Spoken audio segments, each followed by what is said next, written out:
থাকে না ওরকম যায় না। নিত্য প্রয়োজনীয় জিনিসপত্রের দাম বাড়তি সহ জীবনযাপনের খরচ বৃদ্ধির কারণে গরিব মানুষের চিকিৎসা খরচ চালানো কষ্টকর।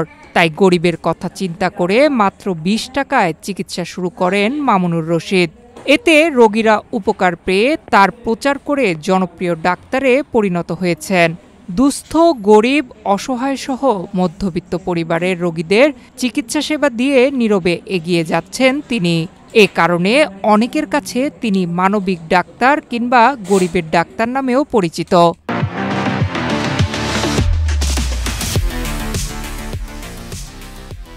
দিনাজপুর শহরের চাউলিয়াপট্টি এলাকার মামুনুর রশিদের নিজ বাড়িতে চেম্বার।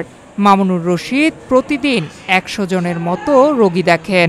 তার কাছে শুধু নিজের এলাকার নয়, উপজেলার এমনকি বাইরের জেলারও রোগীরা আসেন সেবা নিতে। আমার ভাইয়ের যখন কিডনি সমস্যা হলো, আমরা তো সব জায়গায় নিয়ে দৌড়াদৌড়ি করলাম, কোনো ডাক্তারই তো পারলো না, আমরা তো বাইরে পাঠানোর কথা। তখন আমার বললো যে ওনার ওষুধ দেখানো হলো, ডাক্তার দেখানো, পরে ওনাকে দেখাই কিডনি ভালো হয়ে গেছে। আমি তো মানে অনেক ছোট থেকে আমাদের কানের সমস্যা ছিল, কানের সমস্যা ভালো করছে উনি।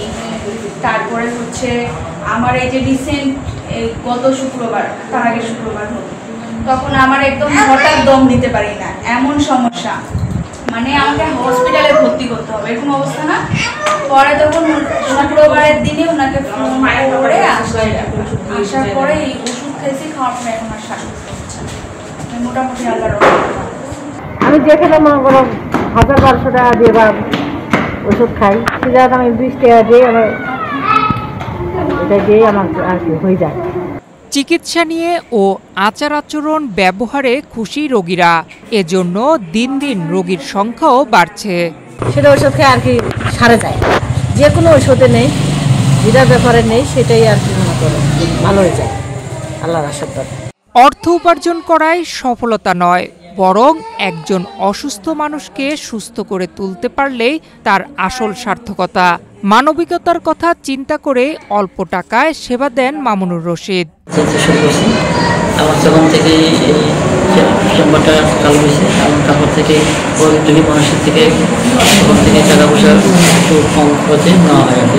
আর তারা যেন আমার কাছে আসতে পারে, চিকিৎসা করতে পারে, এই জন্য এই অল্প টাকায় নেওয়া হয়। এটাই হলো আমার। প্রতিদিন আপনার কত রোগী আসে? আমি কোনোদিন হিসাব করতে পারিনি, আমার হিসাবের বাইরে কমপক্ষে ১০০ নিচে না, ১০০ নিচে না, উপরে যেতে হবে। প্রতিদিন ১০০-এর বেশি রোগী? ১০০ নিচে না। একদিন হিসাব করতে বলছিলাম যে পারে না, এত রোগী আসলে সময় চলে গেছে। তার উদ্দেশ্য অসহায় মানুষের সঠিক সেবা দান করা। মানুষের ভালোবাসা আর দোয়া পাওয়ার জন্যই তার এই উদ্যোগ। ১০ জুলাই মাসে ১৮ তারিখ থেকে সর্বপ্রথম আমি চেম্বারটা দিচ্ছি। চেম্বারটা হওয়ার পর থেকে আমি দেখলাম যে মানুষের বেশি টাকা দিয়ে চিকিৎসার কাছে যাওয়ার খুব কঠিন, এমনকি তাদের চিকিৎসা করা খুব কঠিন হয়ে যাচ্ছে। তো গরিব দুঃখী এতিমদেরকে দেখতেছি, আর আমার সর্বপ্রথম এই চিকিৎসাটা প্রচারটা হচ্ছে গরিব দুঃখী মানুষের নিয়েই। তো গরিব দুঃখী মানুষ আমার কাছে আসতো ১০ টাকা নিয়ে, ওদের কাছে বেশি চিকিৎসা করতে হবে, ওরাই আমার এই প্রচারটা করাচ্ছে ওদের মাধ্যমে। তাই আমি ওদেরকে কখনো ফেরাই দিতে পারতেছি না, কারণ হচ্ছে ওরা আমাদের কাছে আসবে। আমি যদি আর কি চিকিৎসা টাকাটা বাড়াই দেয় বেশি করে, ওরা কিন্তু আমার কাছে আসতে পারবে না। অথচ আমার প্রচারটা ওদের মাধ্যমে, সেই গরিব দুঃখী এতিমদের মাধ্যমে প্রচারটা।